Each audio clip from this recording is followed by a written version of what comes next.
Department of Justice and Attorney General Pam Bondi are facing growing questions about the release of the Jeffrey Epstein files. The Congress members behind the law to force their release are threatening to try to hold Bondi in contempt of Congress for not releasing them all by last week's deadline.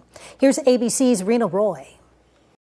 The Trump administration facing mounting pressure over the partial release of the Department of Justice files on convicted sex offender Jeffrey Epstein. Senate Minority Leader Chuck Schumer introducing legislation today in hopes of holding the Department of Justice accountable for not releasing all of the Epstein files by last Friday's deadline. That deadline mandated by the Epstein Files Transparency Act, signed by President Trump. And now the lawmakers who wrote that law say they're pursuing inherent contempt charges against Attorney General Pam Bondi for not complying with the law to release all the files.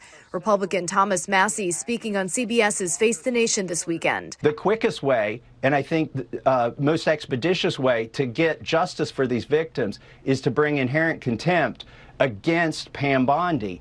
And that doesn't require going through the courts. On Friday and into the weekend, the DOJ releasing a batch of Epstein files, the photos released without context explaining what's depicted, and several pages were heavily redacted. They say that they are in full compliance by continuing these rollouts. They say that it was just merely impossible to be able to hand over all the files with the appropriate redactions. Deputy Attorney General Todd Blanche telling ABC News more files will be published soon, insisting the DOJ is complying with the law and the release is about protecting victims, adding there is no effort to protect President Trump after one image of him was taken down and later restored. President Trump has certainly said from the beginning that he expects all files that can be released to be released, and that's exactly what we're doing. Some photos released show former President Bill Clinton with Epstein, though no Epstein survivor has ever accused Clinton of wrongdoing.